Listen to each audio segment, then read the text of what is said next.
తెలంగాణ జాగృతి జనంబాట కార్యక్రమంలో ఖమ్మం జిల్లాకు వచ్చినాం. మరి ఖమ్మం జిల్లా అంటే తెలంగాణ రాష్ట్ర వ్యాప్తంగా మీ అందరికీ తెలుసు, ఒక ప్రత్యేకమైనటువంటి ఆలోచన సరళి ఉండేటటువంటి జిల్లా, ఎప్పటికప్పుడు తన ప్రత్యేకతను చాటుకునేటటువంటి జిల్లా. మరి ఈ జిల్లా మనకు అంతకుముందు జరిగినటువంటి తెలంగాణ సాయుధ రైతాంగ పోరాటంలో ఊపిరినిచ్చినటువంటి జిల్లా. 1969లో జరిగినటువంటి తెలంగాణ ఉద్యమంలో మరి 12 రోజులు అన్నాబత్తుల రవీంద్రనాథ్ గారు దీక్ష చేస్తే ఉద్యమము ఇక్కడి నుండి ఒక స్పార్క్ ఇచ్చినటువంటి జిల్లా. అదేవిధంగా కేసీఆర్ గారు నిరాహార దీక్ష చేసినప్పుడు ఖమ్మంలో టీఆర్ఎస్ పార్టీ లేదులే, ఇక్కడ ఉద్యమం ఉండదని చెప్పి ఆయనను అల్గనూర్ చౌరస్తా కరీంనగర్లో అరెస్ట్ చేసి ఖమ్మం పంపడం జరిగింది అప్పుడు. కానీ అది ఇంకా పెద్ద స్పార్క్ అయింది. ఆనాడు ఖమ్మంలో ఉన్నటువంటి తెలంగాణ జేఏసీ నిర్వహించినటువంటి పెద్దలు, పీడిఎస్యు నాయకులు, న్యూ డెమోక్రసీ నాయకులు, ఇక్కడ ఉండేటటువంటి ప్రజాస్వామ్యవాదులందరూ కూడా మద్దతిచ్చి కేసీఆర్ గారిని కళ్ళలో పెట్టుకొని కాపాడుకున్నారు. నిన్న చాలా మంది ఉద్యమకారులు కూడా కలిసినారు. వాళ్ళందరినీ కూడా ఆనాడు అరెస్ట్ చేసి కేసీఆర్ గారిని పెట్టినట్టు వారిని కూడా జైల్లో పెట్టడం జరిగింది. ఒక్కొక్కటి ఆలోచించుకుంటూ పోతే ఖమ్మంకు ఉండేటటువంటి ప్రత్యేకతలు, ఖమ్మంకు ఉండేటటువంటి ఆలోచన సరళి తెలంగాణ వ్యాప్తంగా ఎక్కడ ఉండదు. అంటే ఖమ్మం థింక్స్ డిఫరెంట్లీ కంప్లీట్లీ. కాబట్టే నేను ఖమ్మంకి ప్రత్యేకంగా రావడం జరిగింది.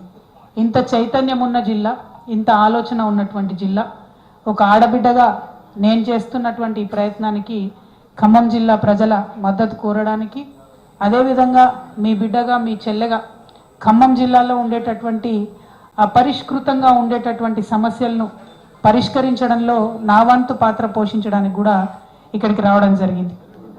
మరి ముఖ్యంగా ఖమ్మం జిల్లా గురించి ఇవాళ మనం ఆలోచించుకుంటే ఎట్లా ఖమ్మం డెవలప్ అయింది అంటే, జలగం వెంగళరావు గారు పెద్దలు ముఖ్యమంత్రి గారు అయిన తర్వాత ఖమ్మం జిల్లా స్వభావ స్వరూపాలన్నీ కూడా మారినటువంటి సందర్భం. ఆనాడు పెద్ద పెద్ద ఫ్యాక్టరీలు తీసుకురావడంతో పాటు ఖమ్మంకు నీళ్లు తేవడంలో ప్రధాన పాత్ర పోషించింది వారు. వారి తర్వాత అనేక మంది ఇక్కడ నుంచి ఎర్రజెండా పార్టీలలో నుంచి స్టేట్ సెక్రటరీలు అయిన వాళ్ళు ఉన్నారు, ఫ్లోర్ లీడర్లు అయిన వాళ్ళు ఉన్నారు. పెద్దలు తుమ్మల నాగేశ్వరరావు లాంటి వాళ్ళు అంతకుముందు మరి తెలుగుదేశంలో మంత్రిగా ఉన్నారు, తర్వాత బీఆర్ఎస్ వచ్చిన తర్వాత మంత్రిగా అయ్యారు. ఇప్పుడు బట్టి విక్రమార్క గారు డిప్యూటీ సీఎంగా ఉన్నారు. వారు ఎవరి పాత్ర వాళ్ళు పోషిస్తూ వచ్చారు ఖమ్మంలో, అందులో అనుమానం ఏం లేదు. అయితే అందరి కోఆపరేషన్తోని, అందరి యొక్క పాత్రతోనే ఈ జిల్లా అభివృద్ధి చెందిందని చెప్పడంలో ఎట్లాంటి డౌట్ లేదు. ఎట్ ద సేమ్ టైం ఈ జిల్లాలో జరగాల్సినంత అభివృద్ధి జరగలేదన్నది కూడా వాస్తవం.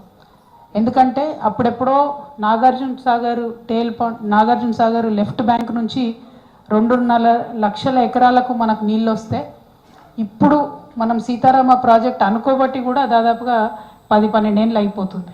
ఇప్పటికి కూడా కంప్లీట్ కాలేదు. అది అంచనా వ్యయాలు మాత్రం 7,000 కోట్ల నుంచి 13,000 కోట్ల నుంచి ఇప్పుడు 19,000 కోట్లకు వచ్చి, అయినా కూడా సంపూర్ణంగా పూర్తి కాలేదు. ఇంకా త్వరితగతిన ఆ ప్రాజెక్టులు పూర్తి చేయాల్సినటువంటి అవసరం ఉందని చెప్పి కూడా నేను భావిస్తూ ఉన్నాను. అదేవిధంగా మరి ఖమ్మం జిల్లాలో ఏ పోరాటం వచ్చినా, ఏ సమస్య వచ్చినా నేను ఓపెన్గా ప్రకటిస్తూ ఉన్నాను. మా తెలంగాణ జాగృతి తరఫున ఎర్రజెండా పార్టీలన్నిటితో కలిసి ముందుకు నడవడానికి మేము సిద్ధంగా ఉన్నాం. రాష్ట్ర వ్యాప్తంగా కూడా ఐక్య ఉద్యమాలు వాళ్ళతో చేస్తూ ఉన్నాం. ఇక్కడ కూడా ఏ ఉద్యమాలు ఉన్నా, ఏ పోరాటాలు ఉన్నా ఎర్రజెండా పార్టీ వాళ్ళందరినీ కూడా కలుపుకొని మేము పోరాటం చేస్తామని చెప్పి నేను తెలియజేస్తూ ఉన్నాను. మరి మీ అందరికీ తెలుసు, నేను పదే పదే చెప్తూ వస్తున్నా, తెచ్చుకున్నటువంటి తెలంగాణ కొందరి కోసం కాకుండా అందరి కోసం అన్నట్టుగా ఉండాలి. సామాజిక తెలంగాణ అనేటటువంటిది సాధించాలి. మరి ఏంటిది సామాజిక తెలంగాణ? ఖమ్మం జిల్లా ప్రజలకు సామాజిక తెలంగాణ ఎట్లా ఉపయోగపడుతుంది అంటే, ఖమ్మం జిల్లా స్వభావాన్ని మీరు ఆలోచించుకుంటే చాలా బ్యూటిఫుల్గా ఉంటుంది. ఇక్కడ ఆంధ్ర సంస్కృతి ఉంటుంది, తెలంగాణ సంస్కృతి ఉంటుంది, గిరిజన సంస్కృతి ఉంటుంది, ఆదివాసీ సంస్కృతి ఉంటుంది, అన్నీ కలిసి ఉంటాయి. కానీ ఖమ్మం జిల్లాలో నాయకత్వం ఎవరికి వచ్చింది అని ఒకసారి ఆలోచించుకుంటే, కేవలం ఒక బీసీ బిడ్డకు ఇప్పటి వరకు మంత్రి పదవి వచ్చింది మొత్తం ఇన్నేళ్ల చరిత్రలో. అంటే అది పెరగాల్సిన అవసరం ఉంది. ఆడబిడ్డలకు ఎంతమందికి వచ్చిందని ఆలోచించుకుంటే ఒక్కరో ఇద్దరు అని చెప్పేటట్టు ఉంది తప్పితే పవర్ఫుల్ పొజిషన్స్ ఎవరికి వచ్చింది లేదు. పోనీ యువకులు కంప్లీట్గా ఏమాత్రం పొలిటికల్ బ్యాక్గ్రౌండ్ లేని వాళ్ళు ఎంతమంది పైకి వచ్చిరు అంటే వేళ్ళ మీద లెక్క పెట్టుకునేటట్టు ఉంది. సో ఈ పార్టీ ఆ పార్టీ అని కాదు, బీఆర్ఎస్ కావచ్చు, టీడీపీ కావచ్చు, కాంగ్రెస్ కావచ్చు, ఎవరైనా సరే పొలిటికల్ బ్యాక్గ్రౌండ్ లేని వాళ్ళకి, ఎటువంటి ఆధారం లేని వాళ్ళకు, కేవలం ప్రజల మధ్యలో ఉండే వాళ్ళకి అవకాశాలు రావాల్సినటువంటి అవసరం ఉంది. దానికోసం ప్రయత్నం చేస్తాం. అది రాజకీయంగా, ఉద్యోగపరంగా, విద్యాపరంగా ఖచ్చితంగా మార్పులు రావాలి ఈ రాష్ట్రంలో. నిన్న నేను వెళ్ళి ఒక స్కూల్ చూసి వచ్చిన, సత్తుపల్లి నియోజకవర్గం టేకులపల్లి గ్రామంలో స్కూల్ చూసి వచ్చిన. అది ఎప్పుడో పెద్దలు రామిరెడ్డి వెంకటరెడ్డి గారు ఉన్న టైంలో కట్టినటువంటి హాస్టల్ బిల్డింగ్. ముంగట్నేమో మోడల్ స్కూల్ కొత్తది ఉంది, కేసీఆర్ గారు కట్టించింది. వెనక మాత్రం పాత హాస్టల్ బిల్డింగ్ ఉంది. ఒక్కసారి ఇమాజిన్ చేయండి అన్న, మనం నిద్రపోతుంటే పైనుంచి పైకప్పు ఎప్పుడు ఊడిపడుతుందో తెలియనటువంటి పరిస్థితులలో అక్కడ ఆడపిల్లలు దాదాపు 150 మంది ప్రాణాలు అరచేతిలో పెట్టుకొని ఉంటా ఉన్నారు. నిజంగా నిన్న స్కూల్ సందర్శన చేస్తూ ఉంటే మాతో వచ్చినటువంటి చాలామంది కళ్ళ నీళ్ళు పెట్టుకున్నటువంటి పరిస్థితి. అంత దారుణంగా ఆ స్కూల్ ఉంది. అంటే నేను ఒక చిన్న మాట ఏమంటా అంటే, నేను కూడా 20 సంవత్సరాల నుంచి పాలిటిక్స్లో ఉన్నా కానీ ఈ 7,000 కోట్లది, 13,000 కోట్లది, 19,000 కోట్లది ఒక ప్రాజెక్టు కోసం మనం 10 ఏళ్ల నుంచి ప్రయత్నం చేస్తున్నాం. ఒక 2 కోట్లు పెట్టి కొత్త బిల్డింగ్ కట్టించుకోలేమా? అంటే మన ప్రాధాన్యతలు ఎక్కడ పెడుతున్నాం రాజకీయంగా అని విశ్లేషించుకోవాల్సినటువంటి అవసరం ఉంది. ఆ మార్పే సామాజిక తెలంగాణ అంటున్నాం.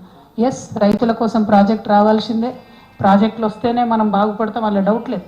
ఎట్ ద సేమ్ టైం ఒక 2 కోట్లు, ఇది 20,000 కోట్లతో ప్రాజెక్టు కడుతున్నాం, ఒక 2 కోట్లు, 1 కోటి రూపాయలు పెట్టి ఇట్లాంటి బిల్డింగ్స్ రిపేర్ చేసుకుంటే 200 మంది ఆడపిల్లలు గుండె మీద చేసుకొని నిద్రపోతారు అనేటటువంటిది నా ఆలోచన.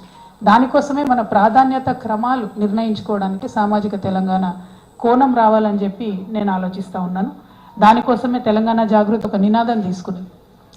అవకాశం, అధికారం, ఆత్మగౌరవం. అవకాశం రావాలి, అప్పుడు అధికారం వస్తుంది, తద్వారా ఆత్మగౌరవం వస్తుంది. ఇది ఊరికే తీసుకోలేదు. ఫ్రెంచ్ విప్లవం స్ఫూర్తి నుంచి, తెలంగాణ సాయుధ రైతాంగ పోరాట స్ఫూర్తి నుంచి, మలిదశ తెలంగాణ ఉద్యమ స్ఫూర్తి నుంచే ఈ నినాదం తీసుకొని బయటకు వెళ్ళినాం. దానికోసం ఖచ్చితంగా ప్రయత్నం చేస్తాం. ఇది సాధించే క్రమంలో మరి బీఆర్ఎస్ పార్టీ పనిచేసిందా చేయలేదా? మీరు కూడా మొన్నటిదాకా అందులోనే ఉన్నారు. ఎస్, కొంతవరకు ఖచ్చితంగా పనిచేసింది. గ్రామ స్థాయి నుండి క్షేత్రస్థాయిలో మార్కెట్ కమిటీలలో మొట్టమొదటిసారి ఎస్సీ, ఎస్టీ, బీసీలకు అవకాశం కల్పించింది కేసీఆర్ గారే. అంతకుముందు ఎంట్రీ లేకుండా, రిజర్వేషన్ కూడా లేకుండా వేరే కమ్యూనిటీస్ వాళ్ళకి, కానీ అవకాశం కల్పించింది కేసీఆర్. అట్లా గ్రామ స్థాయి నుంచి కూడా ఒక విప్లవాత్మకమైనటువంటి మార్పులు తీసుకురావాల్సినటువంటి అవసరం ఉంది. అది ఓన్లీ మార్కెట్ కమిటీలలో చేస్తే సరిపోదు. నిన్న ముఖ్యమంత్రి గారు ఏమన్నారు?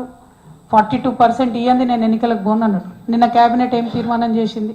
సర్పంచ్ ఎన్నికలు 42%తో మేము పార్టీల వారీగా ఇచ్చుకొని పోతా అంటారు. పార్టీల వారీగా బీసీలకు ఇవ్వడానికి అది బిచ్చం కాదు. మీరు భిక్ష వేస్తే తీసుకోవడానికి బీసీలు సిద్ధంగా లేరు. సర్పంచ్ ఎన్నికలలో గుర్తులు ఉండవు. సో మీరు 42 ఇచ్చినా, 52 ఇచ్చినా, 62 ఇచ్చినా అడిగేటోడు ఎవడు ఉండడు. పైగా సర్పంచ్ ఎన్నికలు ఇప్పుడు అర్జెంటుగా పెట్టకపోతే మిమ్మల్ని కొట్టింది ఎవరు?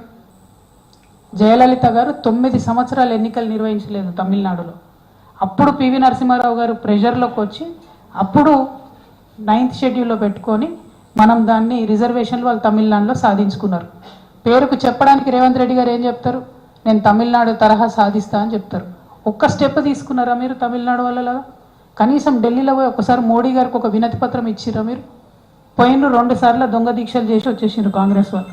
ఉట్టిగా తమాషా కాడికి పోయినరు. రాహుల్ గాంధీ కూడా రాలే కనీసం ఆ మీటింగ్కి.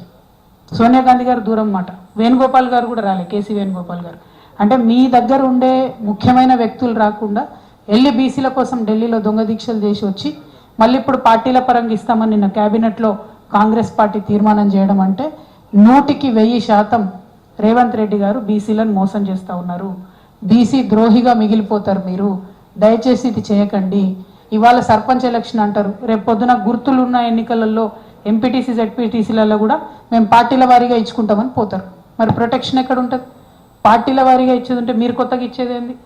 బీఆర్ఎస్ పార్టీ పుట్టినప్పటి నుంచి 51% ఇచ్చుకుంటూ వచ్చింది బీసీలకు. But that doesn't change elected positions. Elected పొజిషన్స్లో బీసీలు రావాలంటే ఖచ్చితంగా రాజ్యాంగ రక్షణ ఉండాలి. దానికోసం